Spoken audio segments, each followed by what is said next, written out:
Hello बच्चों, अपन सीख रहे हैं चैप्टर वैद्युत चुंबकीय प्रेरण। इसके दो लेक्चर अपन पहले पढ़ चुके हैं। उन दोनों लेक्चर्स में अपन ने चुंबकीय फ्लक्स क्या होता है, इसके अलावा वैद्युत चुंबकीय प्रेरण के लिए जो फैराडे का नियम है, क्या है लेंज का नियम और उससे अपन कैसे विद्युत वाहक बल की दिशा प्राप्त करते हैं, ये सारी चीजें अपन ने पिछले दो लेक्चर्स में पढ़ ली हैं। आज के इस लेक्चर में अब अपन पढ़ने जा रहे हैं लेंज का जो नियम है उसके हिसाब से अगर कोई भी विद्युत वाहक बल उत्पन्न होता है तो उसका परिमाण हम कैसे प्राप्त करेंगे। अपना अगला टॉपिक है वैद्युत वाहक बल उत्पन्न होने के तरीके। तो यहाँ पे अपन बेसिकली ये सीखेंगे कि किन किन तरीकों से किसी भी कॉइल में कुंडली में वैद्युत वाहक बल उत्पन्न होता है। तो उसके लिए E का जो फॉर्मूला है वो है -d∅/dt और फाई का फॉर्मूला BA cos थीटा होता है। अब अगर फाई का मान ये हम इस फॉर्मूले में पुट करते हैं तो E बराबर -d/dt of BA cos theta हो जाएगा। यहाँ पे तीन राशियां हैं BA और cos थीटा। इन तीनों में से अगर कोई भी एक परिवर्ती होगा तो हम कह सकते हैं कि उसका जो डिफरेंशिएशन है वो नॉट इक्वल टू 0 आएगा और EMF प्रोड्यूस होगा। तो जो केसेस बन सकते हैं यहाँ पे वो सबसे पहले मैं इंडिविजुअल के रेस्पेक्ट में बोल रहा हूँ। अगर केवल B परिवर्ती है और बाकी दोनों A और cos थीटा नियत हैं तो EMF इंड्यूस होगा। केवल A परिवर्ती है बाकी दोनों कांस्टेंट हैं तब भी EMF प्रोड्यूस होगा। केवल cos थीटा परिवर्ती और बाकी B और A नियत हैं तब भी EMF इंड्यूस होगा। अब पेयर्स की फॉर्म में अगर B और A दोनों परिवर्ती हैं और cos थीटा नियत है, सेकंड पेयर हो सकता है B और cos थीटा दोनों परिवर्ती हैं और A नियत है। तीसरा हो सकता है कि A और cos थीटा दोनों परिवर्ती हैं और B नियत है। और सबसे लास्ट केस जिसमें तीनों के तीनों परिवर्ती हैं। तो टोटल यहाँ पे 7 केसेस आ रहे हैं, 3 इंडिविजुअल, 3 पेयर और एक ओवरऑल के रेस्पेक्ट में। पहले 3 जो इंडिविजुअल हैं उसमें पहला केवल B परिवर्ती, दूसरा केवल A परिवर्ती, तीसरा केवल थीटा परिवर्ती। पेयर की फॉर्म में पहला है B और A दोनों परिवर्ती, दूसरा है A और थीटा दोनों परिवर्ती और तीसरा है B और थीटा दोनों परिवर्ती। और सबसे लास्ट जो 7वां केस है वो है कि अगर B, A और थीटा तीनों के तीनों परिवर्ती हैं। तो ये टोटल 7 केसेस हैं जिसमें कॉइल में EMF इंड्यूस होगा, विद्युत वाहक बल उत्पन्न होगा। तो इसमें से हम कुछ केसेस यहाँ पे सीखेंगे जिनमें सबसे पहला जो केस है वो ये है यदि चुंबकीय क्षेत्र B परिवर्ती है। अब केवल चुंबकीय क्षेत्र B ही परिवर्ती है, बाकी A और थीटा इसमें परिवर्ती नहीं है। तो E बराबर -A cos theta d/dt of B। तो जो फॉर्मूला बन रहा है केवल B के परिवर्ती होने पे E बराबर -A cos थीटा dB/dt। इसके अंदर हम एक केस ले रहे हैं जिसमें यहाँ पे एक कॉइल है। ये इस कॉइल की जो त्रिज्या है वो R है, कैपिटल R। एक मैग्नेट है जो V चाल से कॉइल की तरफ को मूव कर रही है और किसी एक क्षण चुंबक की इस कॉइल से जो डिस्टेंस है वो R है। अब ये हम पहले पढ़ चुके हैं कि अगर कोई भी मैग्नेट किसी कॉइल की तरफ को मूव करती है तो इस कॉइल में एक EMF इंड्यूस होता है जिसकी वजह से धारा प्रवाहित होती। उसकी दिशा कौन सी होगी हम ऑलरेडी पहले देख चुके हैं, लेंज के नियम के हिसाब से कैसे कैलकुलेट करते हैं। अब अगर EMF देखा जाए कितना आएगा इस कॉइल में वो हम कैलकुलेट करने जा रहे हैं यहाँ पे। तो E का जो फॉर्मूला है वो माइनस का E बराबर -A cos थीटा dB/dt है। इसमें A जो आएगा पाई कैपिटल R² के बराबर होगा, थीटा यहाँ पे 0 होगा। अगर हम एक बार थीटा देखें इसके सेंटर पे तो मैग्नेट की वजह से जो मैग्नेटिक फील्ड की डायरेक्शन आएगी, चुंबकीय क्षेत्र की दिशा वो बाईं तरफ को होगी कुछ यूँ B, और इसी डायरेक्शन में आप कह सकते हो इसका एरिया वेक्टर भी होगा। तो इन दोनों के बीच का जो कोण आएगा वो यहाँ पे 0 होगा। एंड तीसरा पॉइंट है B चुंबक की वजह से इसके सेंटर पे मैग्नेटिक फील्ड, उसका formula B is equal to mu naught by 4 pi into 2m/r³ होता है। ये फॉर्मूला है किसी भी चुंबक की वजह से उसकी अक्षीय स्थिति में चुंबकीय क्षेत्र का फॉर्मूला, जो यहाँ पे यूज होगा। अब अगर हम तीनों मान इसमें रख देते हैं तो E बराबर -πr² cos 0 d/dt of mu naught by 4 pi 2m/r³। इसमें से ये इक्वल टू -πr² यूं ही रहेगा क्योंकि कांस्टेंट है। cos 0 का मान 1 हो जाएगा, mu naught by 4 pi and 2m, ये भी कांस्टेंट होगा तो हम इसको बाहर ले रहे हैं, एंड d/dt ऑफ r⁻³ -3। यहाँ से आप देख सकते हो इस डायग्राम से कि जैसे जैसे ये मैग्नेट कॉइल के पास आती जाएगी वैसे वैसे r कम होता जाएगा। तो समय के साथ यहाँ पे r परिवर्ती है, तो हमें इस r को डिफ्रेंशिएट करना होगा। ये बराबर -πr² mu naught M divided by, अच्छा पाई से अगर हम पाई को कैंसिल कर दें then -r² mu naught M divided by 2 into, हम अगर r⁻³ को डिफ्रेंशिएट करें तो ये -3 r⁻⁻4 dr/dt के बराबर होगा, या फिर हम इसे इज इक्वल टू माइनस का mu naught M r²/2 into, ये माइनस का 3 ये प्लस हो जाएगा, मैं 3 को बिल्कुल स्टार्टिंग में ले आ रहा हूँ, r⁻⁻4 है यहाँ पे, तो ये डिवाइडेड बाई डिवीजन में चला जाएगा जो r⁻4 हो जाएगा इंटू dr/dt होगा यहाँ पे। मीन्स जो यहाँ से फॉर्मूला बन रहा है वो है प्लस का 3 mu naught M r² divided by 2r⁻4 dr/dt। अगर हम इस डायग्राम से देखें तो यहाँ से इस डायग्राम में dr/dt जो r के चेंज होने का रेट होगा वही स्पीड है, वही वेलोसिटी है, तो dr/dt का जो मॉड आएगा वो यहाँ पे v के बराबर होगा। वैसे क्योंकि r लगातार इस डायग्राम के अकॉर्डिंगली अगर हम देखें तो r डिक्रीज हो रहा है, तो dr/dt is equal to minus of v, तो यहाँ से हम ओवरऑल इसे माइनस का 3 mu naught M R² into v divided by 2 small r⁻4 लिख सकते हैं। ये EMF है, जितना EMF इसमें प्रोड्यूस होगा इस कॉइल के अंदर, उस EMF का ये फॉर्मूला है यहाँ पे, जो बेसिकली किन किन टर्म्स पे डिपेंड कर रहा है। सबसे पहले देखो 3/2 और म्यू नॉट ये तो कांस्टेंट है, M यहाँ पे मैग्नेट का मैग्नेटिक डाइपोल मोमेंट है, चुंबकीय द्विध्रुव आघूर्ण, कैपिटल R त्रिज्या है कॉइल की, V जिस वेग से मैग्नेट इस कॉइल की तरफ को मूव कर रही है वो वेग है, और सबसे लास्ट टर्म स्मॉल r किसी भी क्षण दूरी है कॉइल और मैग्नेट के बीच में। तो अगर हम इन सारे पॉइंट्स को देखें यहाँ पे तो स्मॉल r को छोड़ करके बाकी सारे टर्म्स हमें कांस्टेंट मिल रहे हैं। यहाँ पे हमने स्टार्टिंग में ही बोल दिया था कि मैग्नेट कॉइल की तरफ को एक नियत चाल से चल रही है, तो अगर v कांस्टेंट है तब भी r कांस्टेंट नहीं है, और यहाँ पे आप देख सकते हो जैसे जैसे ये मैग्नेट इसके पास आती जाएगी r कम होगा, और r के कम होने की वजह से जो EMF का परिमाण है वो लगातार बढ़ता जाएगा। तो जो डायग्राम गिवन है उसके अकॉर्डिंगली हम कह सकते हैं कि E का जो परिमाण होगा वो लगातार बढ़ता जाएगा जैसे जैसे मैग्नेट कॉइल के पास आती चली जाएगी। तो ये इसका पहला केस था जिसमें केवल चुंबकीय क्षेत्र यहाँ पे परिवर्ती था। अब अपन इसका दूसरा एग्जाम्पल पढ़ने जा रहे हैं जिसमें किसी एक कुंडली को एक समान चुंबकीय क्षेत्र में रखा गया है और चुंबकीय क्षेत्र समय के साथ परिवर्ती है।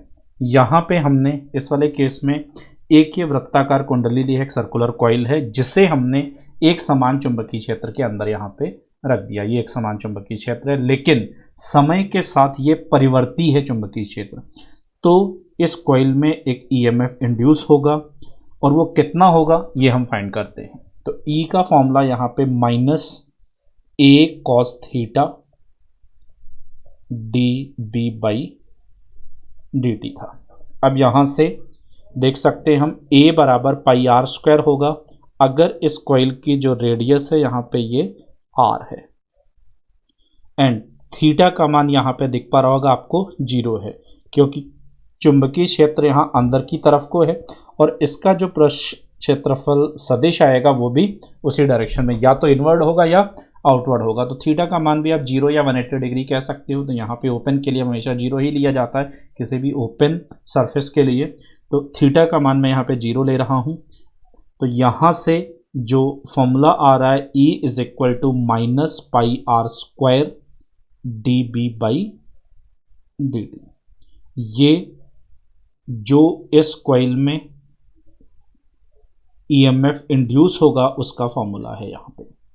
अब इसमें अगर B लगातार इंक्रीज हो रहा होगा, मीन्स अगर B का मान बढ़ता है तो हम कह सकते हैं कि dB/dt बराबर पॉजिटिव होगा, और अगर B का मान घटता है तो फिर dB/dt का मान नेगेटिव होगा। पहले वाले केस में E नेगेटिव आएगा और दूसरे वाले केस में E पॉजिटिव आएगा। ये दो यहाँ पे इसके केसेस हैं। तो अगर इस चुंबकीय क्षेत्र का मान यहाँ पे बढ़ रहा है, B समय के साथ बढ़ता जा रहा है, तब E नेगेटिव आएगा, और अगर B कम होता जा रहा है तो पॉजिटिव आएगा। ज़्यादा बेटर यही है कि हम हमेशा इन फॉर्मूलों से, जो भी हम यहाँ पे फॉर्मूले सीखेंगे जो -dφ/dt से ही कैलकुलेट होते हैं, उससे जब भी हम EMF निकालें तो हम हमेशा मैग्नीट्यूड कैलकुलेट करें वहाँ से। बाकी डायरेक्शन का काम हम लेंज के नियम को लगा के ही निकालें। जैसा कि मैं यहाँ एक्सप्लेन कर रहा हूँ, अगर पहला वाला जो केस है जिसमें B का मान बढ़ रहा है, तो अगर इस चुंबकीय क्षेत्र का मान बढ़ता है तो आप कह सकते हो कि इस कॉइल से संबंधित जो चुंबकीय फ्लक्स है उसका परिमाण बढ़ेगा। और लेंज का नियम बोलता है कि अगर चुंबकीय क्षेत्र बढ़ रहा है तो ईएमएफ एक ऐसी दिशा में इंड्यूस होगा कि वो उस चुंबकीय क्षेत्र के परिमाण को कम करने की कोशिश करेगा। तो अंदर की तरफ चुंबकीय क्षेत्र और बढ़ रहा है तो जो इंड्यूस्ड मैग्नेटिक फील्ड आएगी उसकी डायरेक्शन ओरिजिनल मैग्नेटिक फील्ड से अपोजिट डायरेक्शन में होगी, तभी तो इसको कम कराने की कोशिश करेगी। तो original magnetic field upward direction में हो जाएगा। आप आउटवर्ड डायरेक्शन में थंब ले लीजिए राइट हैंड का और फिंगर्स को रोटेट कराइए, तो आपको जो डायरेक्शन मिलेगी यहाँ पे वो एंटी क्लॉकवाइज डायरेक्शन दिखाई देगी। तो आप यूँ कह सकते हो, अगर B लगातार बढ़ रहा है तो जो भी यहाँ पे ये कॉइल होगी मैग्नेटिक फील्ड के अंदर, उस कॉइल में एंटी क्लॉकवाइज डायरेक्शन में ईएमएफ इंड्यूस होगा। फिर से, अगर इसी मैग्नेटिक फील्ड का परिमाण कम हो रहा है, अब कॉइल से संबंधित जो चुंबकीय फ्लक्स होगा उसका परिमाण कम होगा, तो लेंज के नियम के अकॉर्डिंगली बढ़ने के लिए चुंबकीय क्षेत्र बढ़ाने की कोशिश करेगा। तो बढ़ाने के लिए जिस दिशा में पहले से चुंबकीय क्षेत्र है उसी दिशा में इंड्यूस होगा, और पहले से इनवर्ड डायरेक्शन में। तो राइट हैंड के थंब को आप इनवर्ड डायरेक्शन में ले लीजिए और फिंगर्स को रोटेट कराने पे आपको पता चलेगा कि डायरेक्शन क्लॉकवाइज आ रही है। तो फिर से सेकंड केस, अगर ये कॉइल है, इस कॉइल में क्लॉकवाइज डायरेक्शन में ईएमएफ इंड्यूस होगा अगर चुंबकीय क्षेत्र घट रहा है। तो ये दोनों डायरेक्शंस हैं यहाँ पे। अगर चुंबकीय क्षेत्र का परिमाण यहाँ पे बढ़ेगा तो इस कॉइल में एंटी क्लॉकवाइज डायरेक्शन में ईएमएफ इंड्यूस होगा, और अगर चुंबकीय क्षेत्र समय के साथ घट रहा है तो जो ईएमएफ इंड्यूस होगा उसकी डायरेक्शन क्लॉकवाइज होगी। हाँ, परिमाण के लिए हम ये फॉर्मूला देख ही चुके हैं, मतलब हमें हमेशा मॉड ऑफ E यूज़ करना है, और मॉड ऑफ E यहाँ से πr² dB/dt आ रहा है। ये हमारे लिए हमेशा इजी होगा क्योंकि माइनस साइन के साथ हमें थोड़ा सा डायरेक्शन की प्रॉब्लम आ सकती है यहाँ पे। हाँ, हालांकि माइनस अगर हम इसी से देखना चाहते हैं तो नेगेटिव का मतलब सिंपल सा है कि जिस डायरेक्शन में मैग्नेटिक फील्ड है उससे अपोजिट डायरेक्शन में आपको लेनी है, और इसमें जिस डायरेक्शन में ऑलरेडी मैग्नेटिक फील्ड है उसी डायरेक्शन में हम इंड्यूस लेंगे, उसी के रिस्पेक्ट में ईएमएफ हमारा कैलकुलेट होगा। पर फॉर्मूलों से अगर हम यहाँ पे केवल परिमाण और डायरेक्शन हम लेंज लॉ को लगा करके निकालें, वो हमारे लिए कंपैरेटिवली इजी रहेगा। अब अगर हम इसी मैग्नेटिक फील्ड में एक कॉइल को कुछ यूं प्लेस करते हैं, इन दोनों में यहाँ पे जो डिफरेंस है, पहले वाले केस में जो कॉइल है हमने उसको इस तरीके से प्लेस किया था कि इसकी जो सतह आ रही थी वो चुंबकीय क्षेत्र की दिशा से लंबवत थी, या यूं कह लीजिए इसका जो क्षेत्रफल सदिश था वो समांतर आ रहा था चुंबकीय क्षेत्र के। पर सेकंड वाले केस में इसका जो क्षेत्रफल सदिश आएगा उसकी दिशा कुछ यूं हो सकती है और चुंबकीय क्षेत्र अंदर की तरफ है। तो यहाँ पे आप कह सकते हो कि कुंडली के क्षेत्रफल सदिश और चुंबकीय क्षेत्र की दिशा के बीच में जो कोण है वो 90 डिग्री है। तो थीटा का मान यहाँ पे 90 डिग्री हो जाएगा। अब अगर थीटा का मान 90 डिग्री है और बी यहाँ पे परिवर्ती भी है, ई का formula -a cos theta dB by dt है, लेकिन अब बी यहाँ पे समय के साथ परिवर्ती है, लेकिन फिर भी थीटा का मान 90 डिग्री होने की वजह से cos 90 का मान 0 हो जाएगा, जिसकी वजह से EMF यहाँ पे 0 हो जाएगा। आप इसको यूं भी कह सकते हो कि अगर हमने कॉइल को चुंबकीय क्षेत्र की दिशा के, जो कॉइल है उसकी सतह चुंबकीय क्षेत्र की दिशा के समांतर है, जबकि इसी कॉइल का, इसी कुंडली का जो क्षेत्रफल सदिश है वो चुंबकीय क्षेत्र की दिशा से लंबवत है। इन दोनों में कंफ्यूज नहीं होना है, दोनों इंडिविजुअली क्लियर रहने चाहिए। अब अगर यहाँ पे जो क्षेत्रफल है इस कॉइल का वो चुंबकीय क्षेत्र के समांतर है, तब अब यूं कह सकते हो कि इसमें से कोई भी चुंबकीय क्षेत्र रेखा पास नहीं करेगी, जिसकी वजह से इस कॉइल से संबंधित जो चुंबकीय फ्लक्स होगा वो 0 होगा। अब समय के साथ चुंबकीय क्षेत्र का परिमाण बढ़ता जा रहा है या घटता जा रहा है, परिवर्ती है, लेकिन क्योंकि इस कॉइल से रिलेटेड जो मैग्नेटिक फ्लक्स है वो लगातार 0 ही बना हुआ है, तो आप यूं कह सकते हो कि मैग्नेटिक फ्लक्स लगातार कांस्टेंट है, और जब भी चुंबकीय फ्लक्स कांस्टेंट होगा तो EMF इंड्यूस नहीं होगा, तो विद्युत वाहक बल उसमें प्रेरित नहीं होता है। तो पहले वाले केस में जब थीटा का मान 0 था तो EMF इंड्यूस हो रहा था, लेकिन सेकंड वाले केस में यहाँ पे जब थीटा का मान 90 डिग्री हो जा रहा है तो EMF 0 होगा। अब अगर हम इस पोजीशन से इसे इस पोजीशन के बीच में देखें तो यहाँ पे थीटा 0 था, इसको हम थोड़ा थोड़ा रोटेट कराते जाएं और फाइनली 90 डिग्री पे पहुंचेंगे। तो 0 से लेकर के 90 डिग्री के बीच में केवल 90 डिग्री ही एक ऐसा एंगल होगा जिसके लिए cos थीटा का मान 0 आएगा। इससे कम 0 से लेकर के और लेस देन 90 के किसी भी एंगल के लिए EMF इंड्यूस होगा। सपोज हमने एक कॉइल को इस मैग्नेटिक फील्ड में 30 डिग्री के एंगल पे रख दिया तो cos 30 नॉट इक्वल टू 0 होता है, तब उस कंडीशन में इस कॉइल में EMF इंड्यूस होगा अगर चुंबकीय क्षेत्र समय के साथ परिवर्ती होगा। तो केवल इन सारे एंगल्स में केवल यही एक केस है theta is equal to 90 degree वाला, जब जो कॉइल है उसकी सतह चुंबकीय क्षेत्र के समांतर है या क्षेत्रफल सदिश चुंबकीय क्षेत्र की दिशा से लंबवत होगा। केवल इसी कंडीशन में बी के चुंबकीय क्षेत्र के परिवर्ती होने के बावजूद EMF इंड्यूस नहीं होगा। तो चलिए अगला क्वेश्चन स्टार्ट करते हैं। एक आयताकार कुंडली ABCDEF एक समान लंबवत चुंबकीय क्षेत्र में रखी है जो 1 टेस्ला प्रति सेकंड की दर से बढ़ रही है। कुंडली के प्रत्येक भाग की लंबाई 1 मीटर तथा प्रतिरोध 1 ओम है। तार BE में प्रवाहित धारा ज्ञात करिए। ये 4 स्थितियों के लिए निकालना है, जब दोनों कुंजी खुली हैं, जब कुंजी S1 बंद है, जब कुंजी S2 बंद है और जब दोनों कुंजी बंद है। इन 4 स्थितियों में हमें यहाँ पे कैलकुलेट करना है। तो क्वेश्चन में एक यहाँ पे एक समान चुंबकीय क्षेत्र के अंदर ABCDEF ये एक आयताकार फ्रेम रखा हुआ है और चुंबकीय क्षेत्र अंदर की तरफ है, एक समान है, लेकिन समय के साथ परिवर्ती है और ये 1 टेस्ला पर सेकंड की दर से बढ़ रहा है। तो इसमें हमें जो तार BE इन दोनों के बीच में कनेक्टेड है, इस तार में हमें कितनी धारा प्रवाहित होगी इन 4 स्थितियों के लिए ये कैलकुलेट करनी है।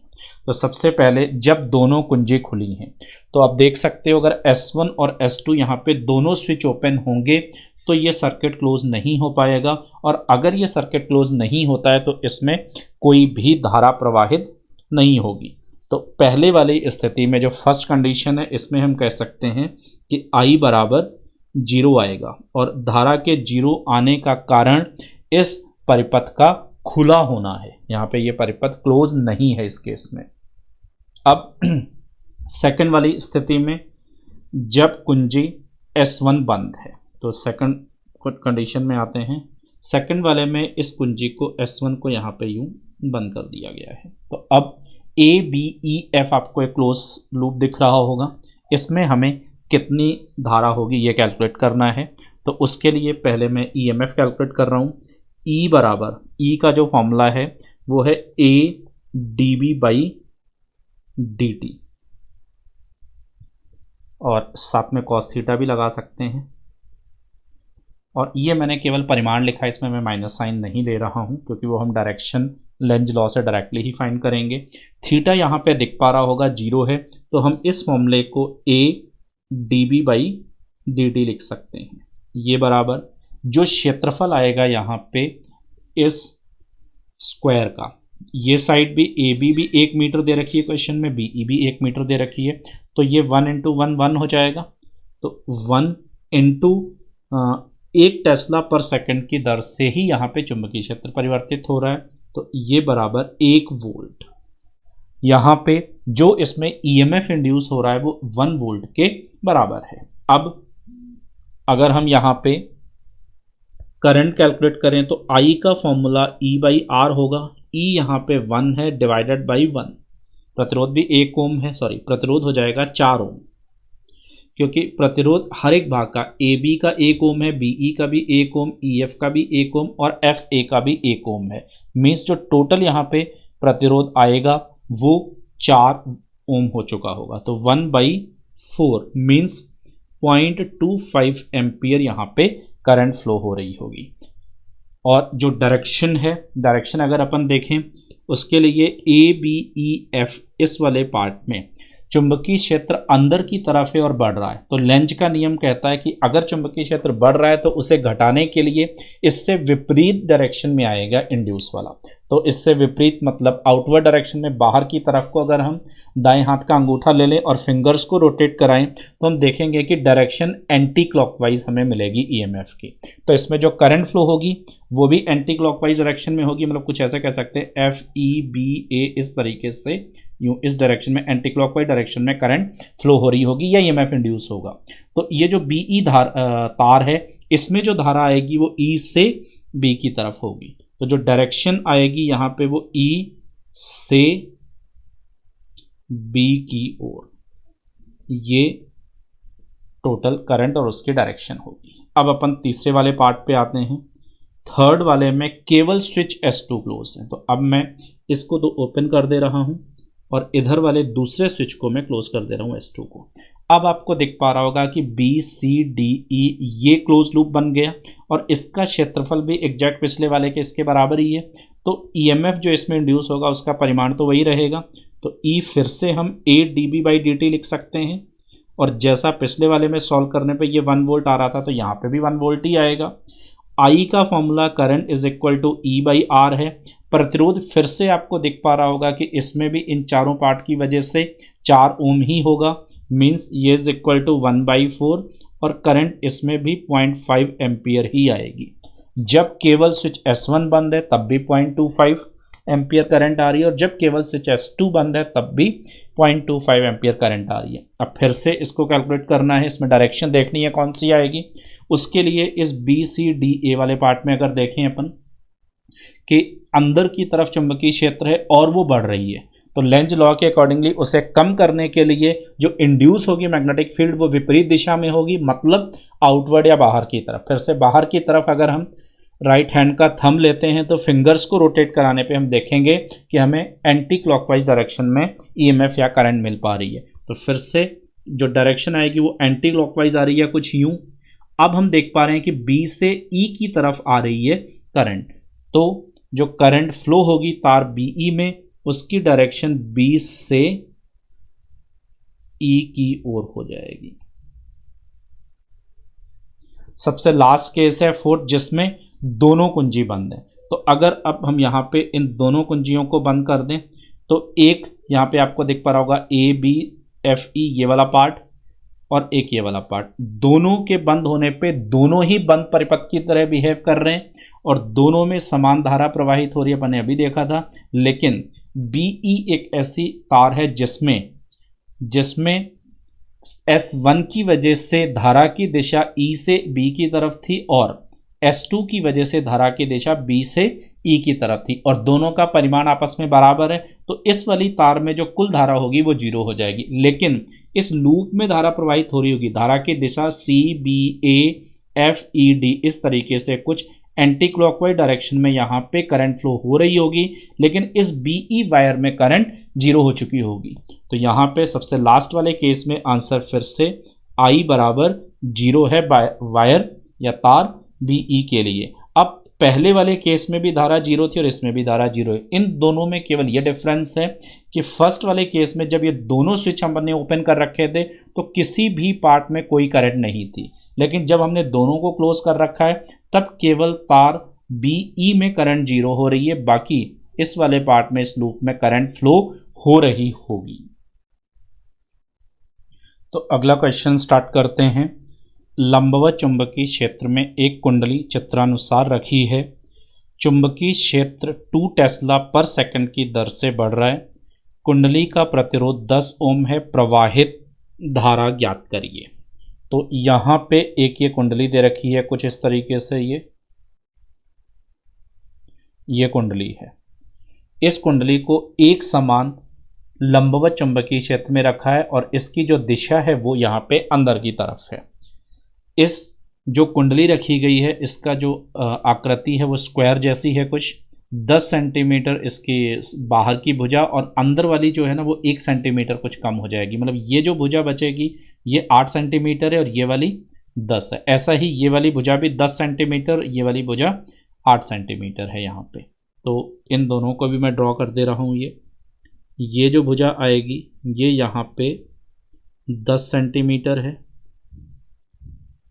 और इसके अंदर वाली 8 सेंटीमीटर बचेगी क्योंकि ये फिर से 1 सेंटीमीटर है। अब हमें इसमें कितना EMF इंड्यूस होगा वो कैलकुलेट करना है।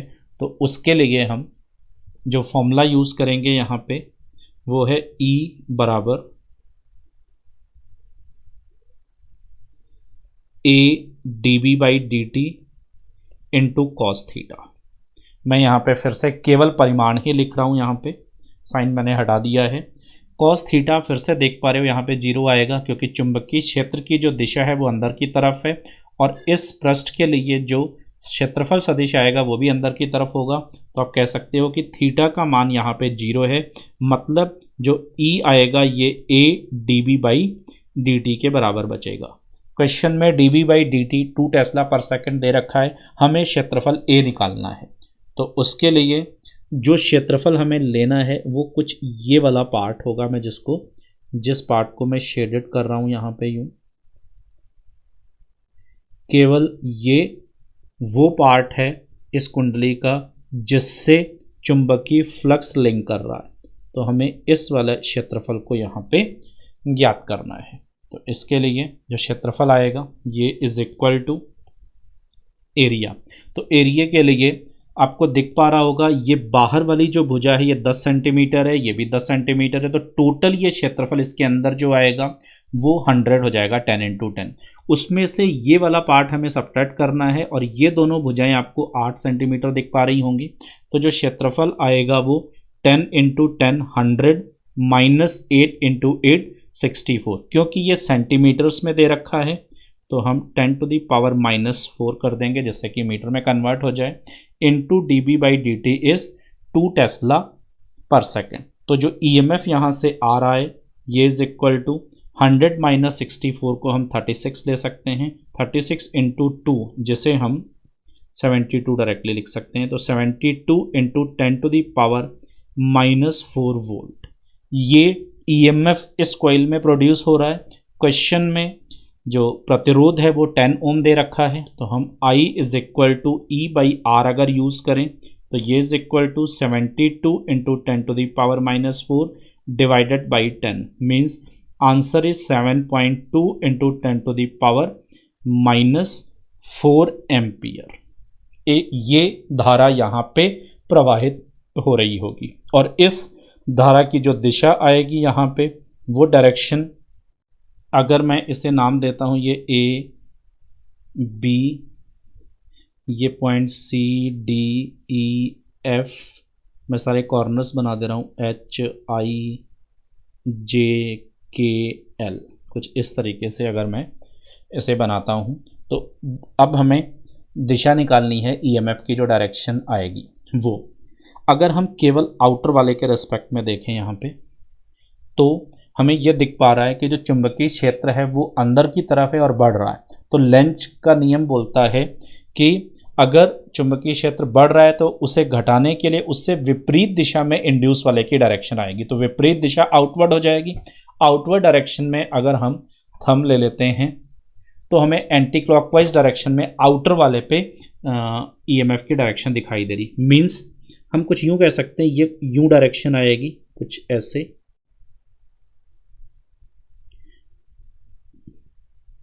और इन वाले में डायरेक्शन थोड़ी चेंज हो जाएगी। तो ओवरऑल एंटी क्लॉकवाइज डायरेक्शन में आएगी। मीन्स यूं हमें आउटर वाले पे एंटी क्लॉकवाइज और यूं इन वाले में क्लॉकवाइज फॉर्म में दिखाई देगी इसी शेप के लिए।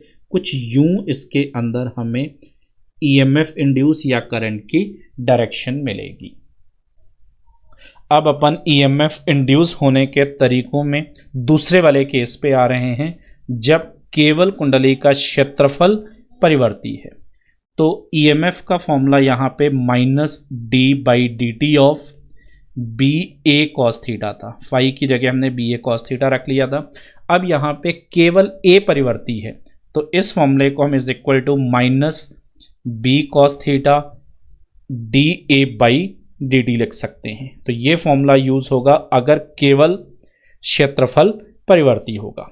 इसके अंदर कुछ एग्जाम्पल्स देख रहे हैं। सबसे पहला जो एग्जाम्पल है यहाँ पे ये है, यदि एक कुंडली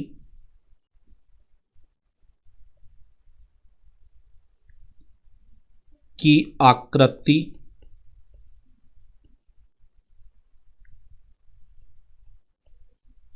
चुंबकीय क्षेत्र में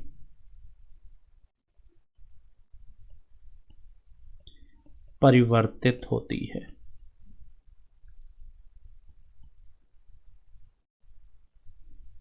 यहां पे एक कोई कॉइल ले रहे हैं, उसे एक चुंबकीय क्षेत्र में रख रहे हैं और उसकी आकृति परिवर्तित होती है।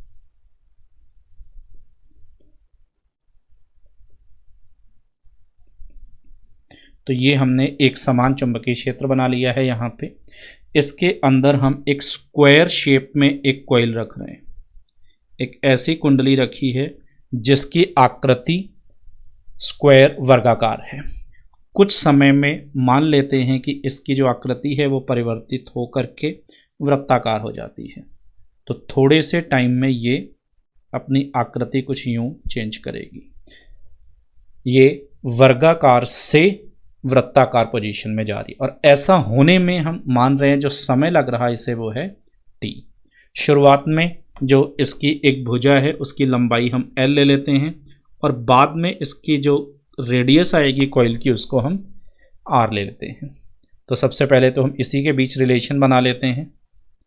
तो उसके लिए जो कुल तार की लंबाई होगी इस वर्गाकार फ्रेम में वो होगी 4l, और ये इक्वल आएगी बाद में 2πr की। तो यहाँ से r जो आएगा वो बेसिकली 2l/π के बराबर होता है। अब ईएमएफ के लिए यहाँ पे हम E is equal to -b cos theta D A by D D use कर रहे हैं। हम किसी भी क्षण कितना परिवर्तन हो रहा है ये यहाँ पे कैलकुलेट नहीं कर पाएंगे। इस वजह से हम इंस्टेंटेनियस ईएमएफ यहाँ पे न कैलकुलेट करके एवरेज कैलकुलेट करेंगे कि कुल t समय में जितनी देर भी इसकी आकृति परिवर्तित होती रही उस पूरे समय के दौरान कुल औसत कितना ईएमएफ इंड्यूस होगा वो हमें यहाँ पे कैलकुलेट करना है। तो ई एवरेज अगर हम यहीं पे लिखें तो -b cos theta into delta A by delta T, यहाँ पे ये फॉर्मूला यूज होगा। अब E average is equal to minus of B cos zero, आपको फिर से दिख रहा होगा क्योंकि चुंबकीय क्षेत्र की दिशा यहाँ पे इनवर्ड अंदर की ओर है और अंदर की तरफ ही इनका दोनों का ही क्षेत्रफल सदिश भी आएगा। तो थीटा का मान यहाँ पे 0 लिया जाएगा एंड डेल्टा ए जो कि A2 माइनस A1 बाई कुल समय हमने टी लिया है, या फिर ये is equal to E average is equal to B, मैं इधर ब्रैकेट के अंदर A1 माइनस A2 कर दे रहा हूँ। तो पहले A1 आपको इस वर्ग से दिख रहा होगा, इस स्क्वायर से कि L स्क्वायर आएगा, तो A1 की जगह L स्क्वायर यूज़ करेंगे, माइनस जो सेकंड कंडीशन में आ रहा है वो पाई आर स्क्वायर होगा डिवाइडेड बाई टी। ये औसत जो EMF इसमें इंड्यूस होगा उसका फॉर्मूला बन रहा है। अब यहाँ से हम किसी एक को, क्योंकि क्वेश्चन में दोनों में से कोई एक ही हमेशा गिवन होगा, या तो L या फिर R, तो यहाँ से हम R बराबर 2L बाई पाई या फिर L की वैल्यू पाई R बाई 2 इसमें पुट करके हम इसको आगे सॉल्व कर सकते हैं। तो ये EMF का जो फॉर्मूला आ रहा है, जितना इसमें EMF इंड्यूस होगा उसका परिमाण होगा ये। अब एक बार इसकी दिशा भी देख लेते हैं। तो डायरेक्शन के लिए यहाँ पे आप देख सकते हो, जो भी पहले इसकी आकृति थी उसकी तुलना में जो नई आकृति बनेगी, जो आपकी वृत्त की फॉर्म में है, इसका क्षेत्रफल हमेशा इससे ज़्यादा होगा। तो आप कह सकते हो इसमें लगातार जो क्षेत्रफल है वो बढ़ रहा होगा। अब अगर क्षेत्रफल बढ़ रहा है तो इस कॉइल से संबंधित जो चुंबकीय फ्लक्स होगा उसका परिमाण बढ़ेगा, और लेंज के नियम के अकॉर्डिंगली उसे कम कराने के लिए जिस भी दिशा में पहले से चुंबकीय क्षेत्र है उससे विपरीत दिशा में चुंबकीय क्षेत्र इंड्यूस होगा, जो मैग्नेटिक फील्ड इंड्यूस होगी उसकी डायरेक्शन अपोजिट होगी। तो पहले से मैग्नेटिक फील्ड यहाँ पे अंदर की तरफ है, मतलब जो इंड्यूस मैग्नेटिक फील्ड आएगी वो आउटवर्ड डायरेक्शन में बाहर की तरफ होगी। तो हम बाहर की तरफ को राइट हैंड का थंब ले लें और अपने फिंगर्स को रोटेट कराएं, तो हम देख पाएंगे कि डायरेक्शन जो EMF इंड्यूस की होगी वो एंटी क्लॉकवाइज डायरेक्शन में आएगी। तो कुछ ये डायरेक्शन होगी EMF इंड्यूस की, और EMF केवल उतने टाइम के लिए ही इंड्यूस होगा जितने टाइम के लिए इसकी आकृति में परिवर्तन होगा। जैसे ही इसकी आकृति अब वृत्ताकार हो चुकी है तो अब क्षेत्रफल में परिवर्तन खत्म, क्षेत्रफल में कोई परिवर्तन नहीं होगा तो चुंबकीय फ्लक्स में कोई परिवर्तन नहीं होगा, और चुंबकीय फ्लक्स में अगर परिवर्तन नहीं हो रहा है तो कोई भी EMF इंड्यूस नहीं होगा यहाँ पे। तो अगर इस फॉर्मूले को मैं L की फॉर्म में ले आऊँ तो यही फॉर्मूला मैं इधर लिख दे रहा हूँ, E average is equal to B L square minus pi, यहाँ से हम R की जगह 2L बाई पुट करेंगे तो ये 4L square by pi square divided by T के बराबर आएगा। एक पाई यहाँ से एक पाई से हम कैंसिल कर सकते हैं, तो ये is equal to B L square हम कॉमन ले रहे हैं यहाँ पे, जो रिमेनिंग पार्ट है वो हो जाएगा 1 minus 4 by pi divided by T. कुछ ऐसा फॉर्मूला आ रहा है औसत जो EMF यहाँ पे इंड्यूस होगा। अब केवल क्षेत्रफल में परिवर्तन का अपन दूसरा केस देखते हैं। यदि एक कुंडली एक समान चुंबकीय क्षेत्र से गुजरती है, यहाँ पे हमने ये D चौड़ाई का एक समान चुंबकीय क्षेत्र लिया है जिसका परिमाण है यहाँ पे B। इसके अंदर एक ये वर्गाकार कुंडली है जिसकी एक भुजा A है, ये एक नियत चाल V से इसको पार करती है। किसी एक क्षण ये स्थिति बनेगी जब ये वर्गाकार कुंडली इस चुंबकीय क्षेत्र में एंटर कर रही है। जो दूसरी स्थिति बनाई है ये जब पूरे तरीके से इस चुंबकीय क्षेत्र के अंदर है, और ये तीसरी स्थिति है जब ये वर्गाकार कुंडली इस चुंबकीय क्षेत्र से बाहर निकल रही है। तो कैलकुलेट करते हैं इसमें कितना ईएमएफ इंड्यूस होगा। तो इसके लिए जो फॉर्मूला है वो E is equal to B cos theta D A by D T, अगर केवल ए परिवर्ती होता है। तो यहां से आप दे सकते हो जैसे जैसे ये कॉइल इसके अंदर एंटर कर रही है वैसे वैसे वो क्षेत्रफल परिवर्तित हो रहा है जिस क्षेत्रफल से संबंधित चुंबकीय फ्लक्स है। जैसे इस वाले इंस्टेंट पे अगर आप देखोगे इस क्षण इतना क्षेत्रफल इसके अंदर आ चुका है चुंबकीय क्षेत्र के, मीन्स इस कॉइल में से केवल इतना ही चुंबकीय क्षेत्र होगा, केवल इतना ही क्षेत्रफल होगा जिससे संबंधित चुंबकीय फ्लक्स है। इससे जो अभी भी इस चुंबकीय क्षेत्र से बाहर है इससे संबंधित कोई भी चुंबकीय फ्लक्स नहीं होगा। तो जैसे जैसे ये कॉइल इसके अंदर एंटर करती जाएगी वो क्षेत्रफल बढ़ता जाएगा जिस क्षेत्रफल से चुंबकीय फ्लक्स संबंधित हो रहा है। ऐसे ही जब ये कॉइल बाहर निकल रही होगी तो वो क्षेत्रफल जिससे चुंबकीय फ्लक्स संबंधित हो रहा है वो कम होता चला जाएगा।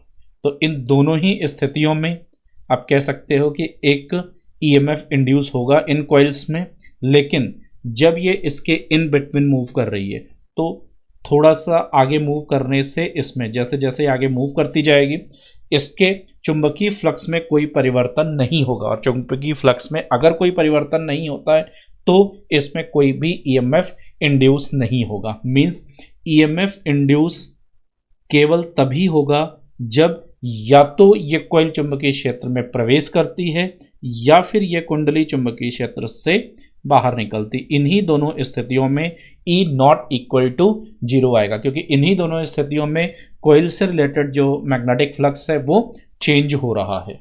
लेकिन जब तक वही कॉइल उस चुंबकीय क्षेत्र के अंदर गति कर रही है तब तक चुंबकीय फ्लक्स में कोई परिवर्तन नहीं है, मतलब कोई भी ईएमएफ इंड्यूस नहीं होगा। तो यहाँ पे हम E का जो परिमाण आएगा वो कैलकुलेट करने जा रहे हैं। तो मैं माइनस साइन को यहाँ पे इग्नोर कर दे रहा हूँ। B चुंबकीय क्षेत्र है और इन केसेस में आप देख सकते हो यहाँ पे चुंबकीय क्षेत्र कॉइल्स के लिए इनवर्ड डायरेक्शन में है और इसका जो अपना क्षेत्रफल सदिश आएगा वो भी इनवर्ड डायरेक्शन में ही है। तो अब थीटा का मान यहाँ पे 0 लिया जा सकता है। तो B cos 0 into D A by D T कुछ यूँ बनेगा।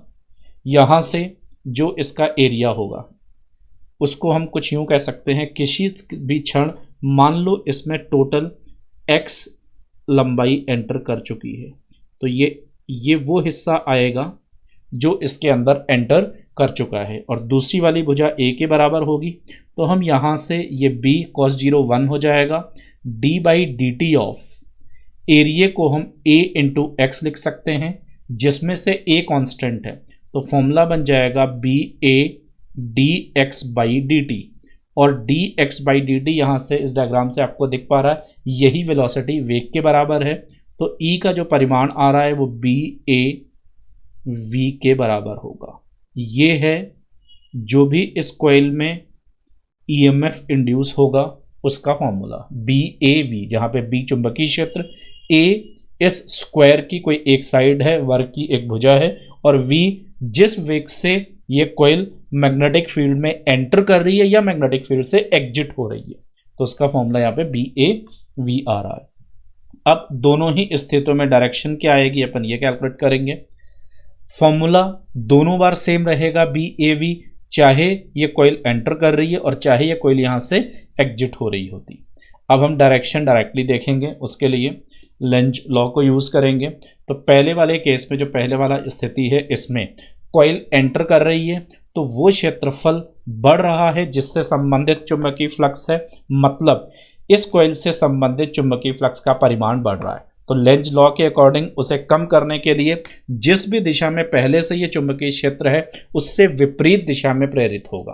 तो विपरीत दिशा मतलब आउटवर्ड डायरेक्शन आ जाएगी। राइट हैंड का थंब अगर हम आउटवर्ड डायरेक्शन में ले लें तो फिंगर्स को रोटेट कराने पे हम देख पाएंगे कि जो डायरेक्शन आएगी वो एंटी क्लॉकवाइज आएगी कुछ यूँ।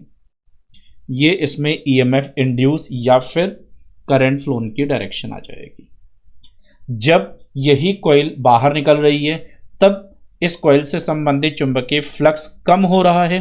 तो लेंज का नियम बोलता है कि बढ़ाने के लिए जिस डायरेक्शन में पहले से चुंबकीय क्षेत्र है उसी दिशा में प्रेरित ईएमएफ की मैग्नेटिक फील्ड आएगी। अब इनवर्ड डायरेक्शन में अगर हम राइट हैंड का थंब ले लेते हैं तो फिंगर्स को रोटेट कराने पे हम देख पाएंगे कि जो डायरेक्शन आ रही है ईएमएफ इंड्यूस की वो क्लॉकवाइज होगी। तो जिस टाइम पे ये कॉइल एंटर कर रही है उस इंस्टेंट पे ईएमएफ जो इंड्यूस हो रहा है उसकी डायरेक्शन एंटी क्लॉकवाइज, और जिस कंडीशन में या जिस इंस्टेंट पे ये कॉइल इस चुंबकीय क्षेत्र से बाहर निकल रही है उस कंडीशन में ईएमएफ की डायरेक्शन क्लॉकवाइज हो रही है। नाउ अब अगर हम इसका ग्राफ देखें, फ्लक्स और ईएमएफ का समय के साथ ग्राफ देखना है तो शुरुआत में ये कॉइल आउटसाइड में है मैग्नेटिक फील्ड से। सपोज टी नॉट वो समय है जब इसके अंदर यहां से एंटर करना स्टार्ट करती है इस चुंबकीय क्षेत्र में। तो जब ये एंटर करना स्टार्ट करेगी उसी क्षण हम कह सकते हैं वो टी नॉट समय है, वहीं से ईएमएफ इंड्यूस फ्लक्स इंक्रीज होना स्टार्ट होगा। पहले ग्राफ हम फ्लक्स का देख रहे हैं, तो फ्लक्स जब तक ये कॉइल आउटसाइड में है तब तक जो फ्लक्स होगा ये जीरो बना रहेगा। अब जैसे ही ये कॉइल इसके अंदर एंटर करने लग जाएगी तो जितना एंटर करती जाएगी उतना वो एरिया इंक्रीज होता जाएगा जिससे मैग्नेटिक फ्लक्स लिंक कर रहा है। तो आप कह सकते हो कांस्टेंट रेट से, क्योंकि वेलोसिटी कांस्टेंट है तो एक कांस्टेंट रेट से फ्लक्स इंक्रीज होता जाएगा। जब ये कॉइल पूरी तरीके से इसके अंदर आ चुकी है यहाँ पे ये वाली स्थिति में, तब फ्लक्स कांस्टेंट हो चुका होगा तो उससे आगे का ग्राफ एक कांस्टेंट फ्लक्स को रिप्रेजेंट कर रहा है। और फिर जैसे ही यहाँ से कॉइल ये बाहर निकलना स्टार्ट होगी फ्लक्स फिर एक कांस्टेंट रेट से डिक्रीज होने लग जाएगा, और फिर जैसे ही कॉइल बाहर निकल चुकी होगी ये कंप्लीटली जीरो हो चुका होगा। तो ये था ग्राफ फ्लक्स का समय के साथ। अब जो सेकंड ग्राफ है वो ईएमएफ के रेस्पेक्ट में देखना है। ईएमएफ हम डायरेक्टली फॉर्मूले से भी देख सकते हैं, बी ए वी आया है क्योंकि कांस्टेंट वेलोसिटी से ये कॉइल मूव कर रही है तो ये ईएमएफ का मान नियत आएगा। तो टी बराबर टी नॉट समय से स्टार्ट होगा ईएमएफ जनरेट होना जब कॉइल मैग्नेटिक फील्ड के अंदर एंटर करना स्टार्ट करेगी, और अगले कुछ टाइम के लिए जब तक वो एंटर करती रहेगी तब तक कांस्टेंट बना रहेगा। जैसे ही कॉइल एंटर कर जाएगी उसके बाद कंप्लीटली एंटर हो चुकी होगी उसके बाद ये ईएमएफ जीरो होगा, और फिर जैसे ही वो एग्जिट होना स्टार्ट करेगी फिर से ईएमएफ इंड्यूस होना स्टार्ट हो जाएगा और ये ईएमएफ फिर से कांस्टेंट होगा जो बी ए वी के बराबर आएगा। इसमें अपन v को कांस्टेंट लेकर के चले, b और a हमें पता ही है वो दोनों कांस्टेंट हैं यहाँ पे जो हमने केस ले रखा है उसके अकॉर्डिंगली। अब यूं भी देख सकते हो कि इसमें इस वाले पार्ट के लिए फ्लक्स के लिए जो d∅dt आएगा वो पॉजिटिव होगा, और फॉर्मूला कहता है E बराबर माइनस d∅dt, मीन्स यहाँ पे जो भी स्लोप है उसका नेगेटिव। तो ये पॉजिटिव स्लोप था इसी वजह से यहाँ पे कांस्टेंट नेगेटिव आई है। और सेकंड वाले पार्ट में जब कॉइल एग्जिट हो रही है मैग्नेटिक फील्ड से उस वाले केस में यहाँ पे जो स्लोप या ढाल है वो ऋणात्मक है, वो नेगेटिव है, जिसकी वजह से और माइनस साइन लग करके ये पॉजिटिव आ रहा है। आप ऐसे भी इन दोनों ग्राफ से भी यूं वेरीफाई कर सकते हो। तो ये जो दोनों अपन ने ग्राफ बनाए हैं ये तब वैलिड होंगे जब वेग नियत होगा, v कांस्टेंट है।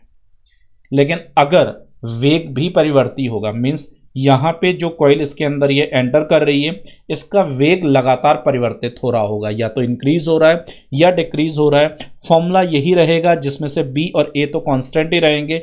वेग, क्योंकि हमने ये फॉर्मूला इंस्टेंटेनियस का निकाला है तो जिस इंस्टेंट पे हमें ईएमएफ कैलकुलेट करना होगा उस इंस्टेंट पे जो वेग होगा वही हम पुट करेंगे। लेकिन ये फॉर्मूला वैलिड केवल एंट्री के टाइम पे कॉइल के और केवल एग्जिट के टाइम पे। जब एंटर हो रही होगी तब ये फॉर्मूला वैलिड है और जब एग्जिट हो रही होगी। बस हमें वो तात्क्षणिक वेग यहां पे रखना है जो उस क्षण उस कॉइल का होगा। तो यहां से हम परिमाण निकाल लेंगे। डायरेक्शन अपन ने यहां पे सीख ही ली है, कौन सी डायरेक्शन आएंगी इसके लिए। जी हाँ, केवल ये नया देखना है कि अगर वेग इंक्रीज होता है, बढ़ता है या घटता है उस कंडीशन में ग्राफ कैसा आएगा। तो उसके लिए ये फिर से दोनों ग्राफ, जो ऊपर वाला ग्राफ है ये अगर वेग इंक्रीज होता है, वेग लगातार अगर बढ़ रहा होगा तो वेग के बढ़ने से क्या डिफरेंस आएगा पिछले वाले में आप यहां से देख सकते हो। अगर वेग बढ़ रहा होगा तो पहले 1 सेकंड में जितना भी एरिया एंटर होगा इस कॉइल का, अगले 1 सेकंड से उससे ज्यादा क्षेत्रफल इस चुंबकीय क्षेत्र में प्रवेश कर चुका होगा। तो आप यूं कह सकते हो कि जो एंटरिंग रेट है क्षेत्रफल का वो लगातार इंक्रीज हो रहा है। इसी वजह से जो फ्लक्स का ग्राफ आएगा वो कुछ यूं होगा, जैसे जैसे कॉइल उसके अंदर एंटर करती जाएगी वैसे वैसे फ्लक्स के चेंज होने का रेट बढ़ता जाएगा। तो ये इसमें बेसिकली d∅dt को हम इंक्रीज करा रहे हैं। जैसे ही कॉइल उसके अंदर एंटर हो चुकी उसके बाद फ्लक्स कांस्टेंट हो चुका होगा। ये और जो पिछले वाले केस में अपन ने परिमाण देखा ये दोनों आपस में बराबर होंगे क्योंकि कॉइल अपन वही ले रहे हैं। एंड फिर से इस वाले केस में जब वेग कांस्टेंट था तो ये स्लोप भी कांस्टेंट आया था, यहां पे वो स्लोप फिर से इंक्रीजिंग आएगा। तो ये भी इंक्रीजिंग स्लोप था और ये वाला जो स्लोप है ये भी इंक्रीजिंग होगा क्योंकि यहां पे वेलोसिटी इंक्रीज हो रही है लगातार। अब नेक्स्ट वाले केस में अगर हम ईएमएफ कैलकुलेट करते हैं तो ईएमएफ के लिए क्योंकि इसका रेट मतलब d∅dt लगातार इंक्रीजिंग है तो यहां पे हमें दिखेगा कि ईएमएफ इंक्रीजिंग होगा, जबकि पिछले वाले केस में ईएमएफ कांस्टेंट था क्योंकि इस पूरे के लिए स्लोप हमेशा कांस्टेंट बना हुआ था। तो इसमें इंक्रीजिंग होता जाएगा और जैसे ही कॉइल उसके अंदर एंटर कर चुकी होगी उस वाले पूरे पार्ट में ईएमएफ 0 होगा। ऐसा अपन ने यहां पे भी पढ़ा था। शुरुआत में जब तक कॉइल आउटसाइड में है इस मैग्नेटिक फील्ड से तब तक कोई ईएमएफ जनरेट नहीं होगा। जैसे ही कॉइल एंटर करना स्टार्ट करेगी इस वाले पार्ट में केवल इसी पार्ट में ईएमएफ इंड्यूस होगा और उस ईएमएफ का जो मैग्नीट्यूड होगा, जो परिमाण आएगा वो लगातार बढ़ता जाएगा। फिर उसके बाद जैसे ही कॉइल कंप्लीटली एंटर कर चुकी होगी उस वाले समयांतराल के लिए फिर से इसमें कोई भी वैद्युत वाहक बल उत्पन्न नहीं होगा। फिर जैसे ही जिस वाले समयांतराल के लिए कॉइल बाहर निकलेगी चुंबकीय क्षेत्र से फिर से इसमें एक ईएमएफ इंड्यूस होगा और उसका परिमाण फिर से बढ़ता जाएगा क्योंकि वेग लगातार बढ़ रहा है। और इसी का एग्जैक्टली अपोजिट रेस्पेक्ट में ग्राफ आएगा जब वेग का परिमाण लगातार कम हो रहा होगा। तो पिछले वाले केस में अपने यहां पे देखा था कि इसके चेंज होने का जो रेट था फ्लक्स परिवर्तन की जो दर थी वो बढ़ रही थी, इसमें फ्लक्स परिवर्तन की दर घटेगी। इस वाले पार्ट में फिर से फ्लक्स कांस्टेंट होगा और इस इधर वाले पार्ट में आकर के फिर से फ्लक्स के चेंज होने का रेट कम होने लग जाएगा क्योंकि वेग लगातार डिक्रीज होता चला जा रहा है। फिर से जितने टाइम के लिए कॉइल बाहर रहेगी उस वाले समयांतराल के लिए कोई ईएमएफ इंड्यूस नहीं होगा। जैसे ही कॉइल एंटर करना स्टार्ट करेगी उस समयांतराल के लिए ईएमएफ इंड्यूस होगा। क्योंकि वेग लगातार घट रहा है तो ईएमएफ इंड्यूस जो होगा उसका मैग्नीट्यूड या परिमाण भी घटता जाएगा। फिर से जब कॉइल कंप्लीटली इनसाइड होगी उस चुंबकीय क्षेत्र के तब कोई भी ईएमएफ इंड्यूस नहीं होगा और फिर जब आउटसाइड आ रही होगी मींस एग्जिट कर रही होगी मैग्नेटिक फील्ड से वो कॉइल फिर से ईएमएफ इंड्यूस होगा और उसका परिमाण फिर कम होता जाएगा क्योंकि वेग अभी भी कम होता जा रहा है। तो ये 3 ग्राफ अपन ने देखे। पहला वाला जब वेग नियत है, सेकंड वाला जब वेग इंक्रीजिंग है बढ़ रहा है और तीसरा वाला जब वेग कम हो रहा होगा। इन तीनों स्थितियों के लिए अपन ने ये ग्राफ बनाए हैं और यहां पे जो हमने कॉइल ली है वो कॉइल इस वाले केस में स्क्वायर है, स्क्वायर शेप में है।